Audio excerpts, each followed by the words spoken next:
Assalamualaikum warahmatullahi wabarakatuh. Bismillahirrahmanirrahim. Alhamdulillahirrahmanirrahim. Salam hangat dan salam semangat untuk mahasiswa semua. Semoga dimanapun kita berada, kita dalam keadaan sehat walafiat. Amin ya rabbal alamin. Bersama saya Fitra Mkom, dosen Prodi Sistem Informasi, Fakultas Saintek UIN Sultan Taha Hasanuddin Jambi. Baik, pada kesempatan kali ini saya ingin menyampaikan untuk perkuliahan perdana kita untuk mata kuliah basis data. Saya akan menjelaskan untuk materi pengantar basis data secara jelas, tuntas, dan insyaallah mudah dipahami. Nah, kita langsung saja masuk ke materi ya untuk video sesi kali ini ya. Ini saya hanya menyampaikan untuk penjelasan pengantar basis data. Untuk agenda lainnya seperti perkenalan, kemudian kontrak mata kuliah, RPS, dan lain-lain sudah saya sampaikan di Zoom meeting sebelumnya. Sebelum saya mulai, saya harap mahasiswa saya pada khususnya untuk fokus ya, untuk menyimak penjelasan yang saya berikan ini terkait materi pengantar basis data secara tuntas dan sampai selesai. Nah, sebelum saya mulai juga silakan buka materi yang sebelumnya saya berikan untuk artikelnya. Saya harap sudah dibaca ya. Jadi kalaupun belum, silakan dibuka kembali di alamat web ceritadosen.com. Saya buka kembali di sini ya. Cerita dosen. Kemudian klik saja halaman pertama. Di sini bisa dilakukan pencarian, ketik saja basis data. Oke ya. Kemudian klik yang basis data bab 1 ini. Silakan nanti dibaca ya terlebih dahulu. Setelah itu baru kita lanjutkan untuk mendengar secara tuntas penjelasan yang saya akan sampaikan sehingga bisa mudah untuk dipahami ya. Nah, yang ingin saya sampaikan terkait video penjelasan ini ya, itu mengenai basis data itu apa ya, sampai sistem basis data sampai ini ya, terkait ini ya. Nah, saya akan menjelaskannya secara singkat, jelas, dan sederhana, dan insyaallah mudah dipahami ya, dan terpenting adalah mudah diingat ya. Nah, saya sudah buat secara simple ya, dan mudah untuk diingat ya gambarannya untuk materi basis data ini. Jadi silakan simak sampai selesai ya. Dan di akhir sesi video nanti ada tugas yang akan saya berikan khususnya mahasiswa Prodi Sistem Informasi Fakultas Saintek UIN Sultan Taha Hasanuddin Jambi. Oke, langsung saja. Saya harap fokus ya untuk mendengar penjelasan ini. Nah, ini sudah saya gambarkan dengan bagan atau kerangka atau siklus lah ya, atau apalah namanya ya. Yang jelas gambar ini adalah untuk menceritakan ya ruang lingkup dari basis data tersebut ya. Dimulai dari basis data itu apa, kemudian konsep basis data itu gimana, kemudian tujuannya apa, komponennya apa, penerapannya itu di mana, kemudian dasar penggunaan basis data itu apa, kemudian tingkat aplikasi basis data itu apa saja. Nah, ini saya akan sampaikan secara jelas ya. Mohon dipahami betul ya, karena sebenarnya ya untuk materi satu semester itu, pertemuan 1 sampai 16 itu ruang lingkupnya ada di sini ya. Pembahasannya ada di sini semua, poin-poinnya ada di sini. Oke ya. Jadi kalau kita paham ini, nanti insyaallah selanjutnya akan lebih mudah untuk memahami materi selanjutnya. Oke, kita mulai dari basis data ya. Nah, basis data itu bahasa lainnya adalah database ya. Nah, database atau basis data itu sama ya. Basis data adalah database, database adalah basis data ya.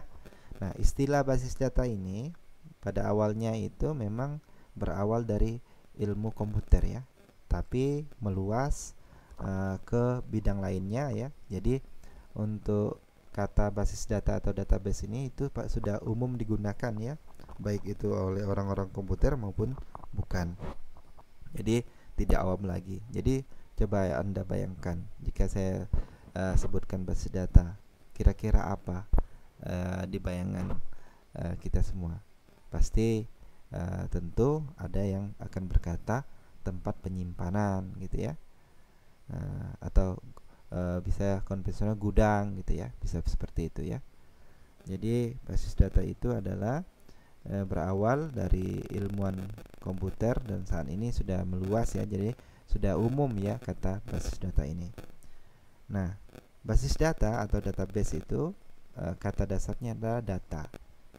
Nah, data itu bisa berupa informasi atau objek atau fakta ya. Nah, jadi data itu informasi, objek atau fakta. Nah, fakta ini ya, fakta ini bisa berupa pencatatan atau arsip.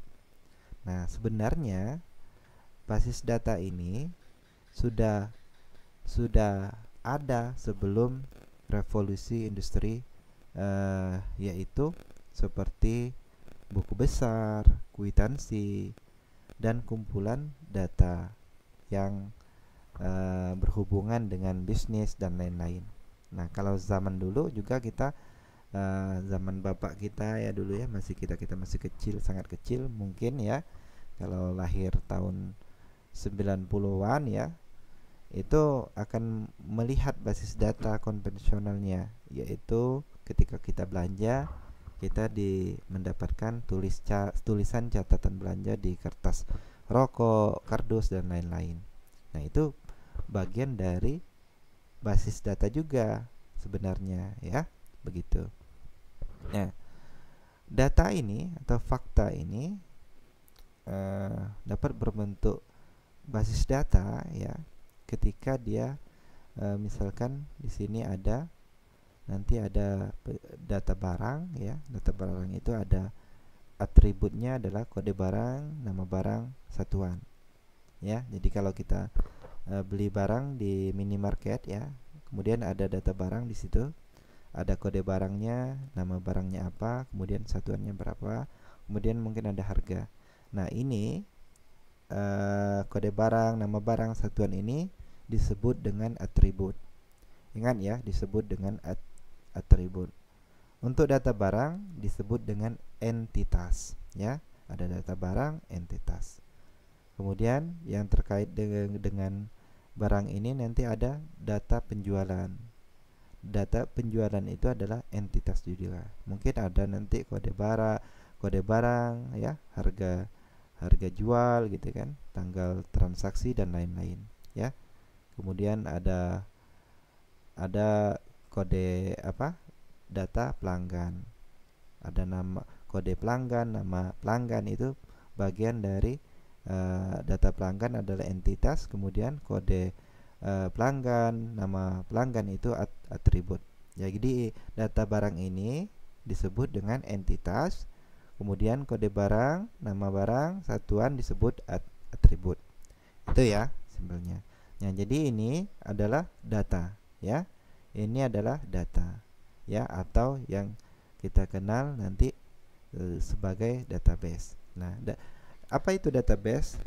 Database adalah kumpulan informasi atau fakta yang disimpan dalam media penyimpanan ya. Ingat ya, dalam media penyimpanan elektronik ya. Nah, bisa berupa komputer. Di dalam komputer itu ada namanya server ya, atau tempat penyimpanan data di dalam database ya. Nah, sederhananya adalah hard disk ya. Tempat menyimpan data adalah hard disk. Nah, itu. Jadi kumpulan data yang disimpan di dalam media elektronik komputer, itu database. Nah, sampai di situ paham ya. Kemudian konsepnya, konsep dasar dari database ini nanti akan kita jelaskan ya secara terstruktur ya. Sebelum itu kita mengenal namanya DBMS ya. DBMS ini adalah Database Management System ya. Nah, database inilah yang akan kita kelola dengan menggunakan DBMS. DBMS ini apa? DBMS itu berupa software ya yang digunakan untuk mengelola data ini yang tersimpan di dalam server atau database ini ya. Jadi ini DBMS ini adalah software ya.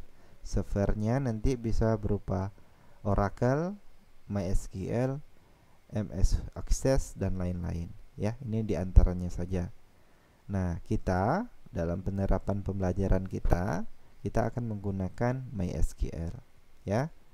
Nih, nanti yang saya kemarin kita sudah menginstal SAM. Nah, itulah nanti sebagai software untuk servernya ya, database servernya itu kita akan menggunakan MySQL.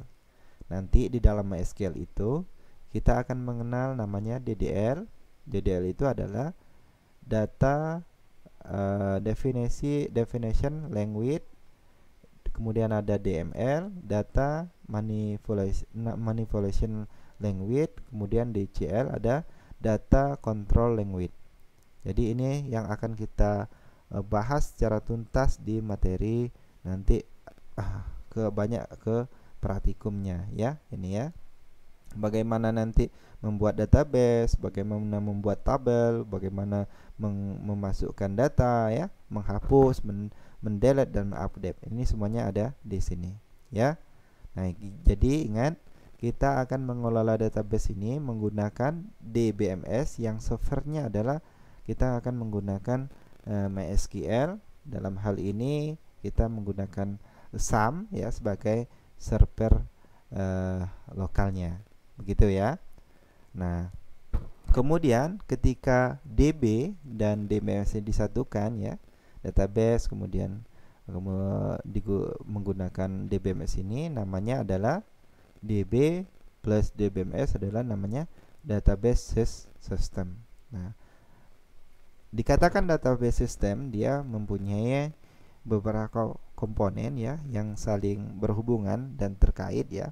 Pertama, ada database itu sendiri, data ini ya, ada datanya. Kemudian ada DBMS softwarenya ya, software yang akan kita gunakan MySQL. Kemudian ada hardwarenya berupa komputer ya. Kemudian ada SO-nya berupa sistem operatingnya, Windows, Linux dan lain-lain ya. Kemudian ada user kita sebagai operasinya ya. Kemudian ada aplikasi pendukung seperti nanti kita pada akhirnya akan mengimplementasikan, misalkan untuk mengakses database ini menggunakan aplikasi berbasis web. Berarti kita akan menggunakan ada namanya kode HTML dan PHP. Jadi kita akan menggunakan aplikasi pendukung ya. Begitu ya. Nah, kemudian tujuan database sistem ini, yang pertama di saat ini kita butuh namanya kecepatan dan kemudahan ya. Nah, jadi kalau seperti contohnya tadi, saya buka website saya, di cerita dosen lakukan pencarian basis data, muncullah data basis data. Bayangkan kalau masih menggunakan zaman dulu ya, untuk pencarian arsip itu butuh waktu ya, membongkar lemari dan lain-lain ya. Kemudian efisiensi ruang penyimpanan ya. Nah, saat ini kita tidak lagi membutuhkan banyak ruangan seperti penyimpanan tempat arsip-arsip berupa kertas itu gudang dan lain-lain, lemari ya. Hanya saja kita membutuhkan sebuah server atau hard disk ya di dalam komputer. Disitulah tempat kita menyimpan dokumen-dokumen kita. Semuanya saat ini kita sudah menggunakan paperless ya, sudah di-scan dan lain-lain, sehingga tersimpan di dalam sebuah database. Nah, kemudian keakuratan ya. Nah, ini juga tujuannya ketika kita menggunakan database ya, untuk keakuratan data. Kemudian ketersediaan juga ya. Nah, kemudian kelengkapan ya. Yang sangat lengkap ya, ketika kita mau apapun yang kita inginkan ya, kita bisa manajemenkan data ini sesuai kebutuhan kita.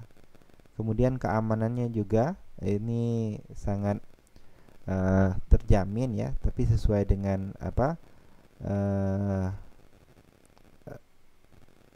sesuai dengan kuncinya juga ya, key-nya juga, keamanan sistemnya ya. Jadi setiap database disimpan itu ada security-nya ya. Tapi insyaallah yang sudah menangani spesialis database ini, jika data kita sudah tersimpan seperti Google ya, misalkan dia mempunyai database yang besar ya, bahkan servernya itu ada yang server-server perusahaan besar itu ada yang sudah diletakkan di dasar laut ya. Nah, itu bagian dari salah satu keamanan juga ya. Nah, itu informasinya. Kemudian kebersamaan pemakai, dan data ini juga bisa digunakan secara bersamaan. Nah, kalau datanya terpusat misalkan ya, kita bisa ambil pakai data itu untuk kepentingan, misalkan kita punya minimarket di berbagai daerah ya, kita hanya ngambil data terpusat saja di Jakarta misalkan, seperti itu. Nah, kemudian untuk menerapkan database system ini bisa nanti kita padukan dengan aplikasi pendukung ini. Kita bisa membuat aplikasi kepegawaian, kemudian penjualan, rumah sakit, perbankan dan lain-lain. Nah, ini sangat penting sekali database ini ya. Penting sekali, apapun programnya ya, aplikasinya pasti membutuhkan sebuah yang namanya basis data ini atau database. Nah, itu. Jadi penting sekali kita mempelajari database ini ya. Kemudian untuk tingkat aplikasi database system ini ada standalone, kemudian multi user, ada client server. Nah, jika standalone ini saat ini bisa dikatakan tidak ada lagi ya menggunakan ini ya. Sudah jarang lah menggunakan konsep aplikasi database ini menggunakan standalone, yaitu database-nya di dalam satu komputer itulah, kemudian aplikasinya di situ juga. Itu jadi sudah jarang. Kemudian multi user ini juga sudah agak jarang ya digunakan. Ini hanya sharing data saja dia ya. Yang saat ini yang diterapkan adalah client server. Database-nya di pusat, kemudian kliennya di cabang-cabang, misalkan seperti itu ya, berbasis client server. Nah, ini yang banyak digunakan saat ini dan akan datang ya. Nah, kemudian setelah dibahas dari tujuan, komponen dan penerapannya, nah, dasar dari database itu, ingat, itu ada dua ya. Database itu ada dua. Pertama terdiri dari tabel ya. Di dalam tabel itu nanti ada namanya kolom tabel ya, atau field, bentuknya adalah vertikal ya. Kemudian ada baris data, record, bentuknya horizontal ya. Kalau kita gambarkan nanti kalau di Excel itu Seperti inilah kira-kira.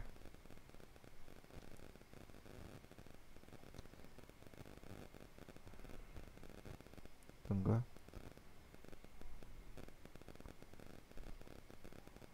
Nah, ini yang A ini adalah kolom ya. Ini adalah baris. Nah, basisnya adalah dasarnya adalah terdiri di tabel. Nah, jika dia sudah menggunakan DBMS ini nanti ya, sudah kita bisa memanajemenkan nanti ada hubungannya antara tabel satu dengan tabel lain, nanti ada relasinya ya. Maka bisa dikatakan nanti ada database basis data model basis data relasional database gitu ya. Nanti untuk penjelasan selanjutnya. Nah, itu saja yang mungkin seputar gambar ini ya, sudah menjawab dari materi atau artikel yang saya tulis juga ya. Nanti disesuaikan saja dengan penjelasannya ya. Ini gambarannya saja. Nah, kemudian untuk dasar database tadi ya, saya akan jelaskan secara rinci kembali. Kolom ya. Kemudian ini adalah hierarki dari database ya. Database itu di dalamnya nanti ada isinya tabel, terdiri dari beberapa tabel. Tabel 1, tabel 2, tabel 3 dan lain-lain ya. Bisa saja nanti dia saling berhubungan antara satu dan lainnya. Ya, begitu. Kemudian di sini ada contoh ya. Contoh dari struktur sebuah tabel, jurusan, sebuah prodi ya. Ada kode prodi, nama prodi, jenjang. Nah, K-prodi, nama prodi, jenjang ini adalah bagian dari kolom atau field ini. Kemudian 101 sampai 104 adalah baris data atau record ya, begitu. Nah, itu konsep dasar database sistemnya ya, begitu. Perlu diingat ini ya. Jadi kalau saya katakan database, bayangkan saja, oh berarti database itu nanti di dalamnya terdiri dari tabel-tabel. Tabel-tabel itu ada kolom dan ada baris ya, dan saling berhubungan. Nah, kemudian tugasnya ya install SAM ya untuk database servernya, dan kemudian Visual Studio Code dan Sublime Text atau software pendukungnya. Mungkin itu saja yang perlu saya jelaskan untuk video sesi perdana ini untuk materi pengantar basis datanya ya. Lebih lengkapnya silakan dibaca kembali untuk artikel bab satunya ya. Disesuaikan saja di penjelasan ya. Nah, mudah-mudahan kita akan berjumpa kembali di penjelasan video berikutnya. Sekian, terima kasih. Mohon maaf jika ada kesalahan. Semoga bisa dipahami. Akhir kata, Assalamualaikum warahmatullahi wabarakatuh.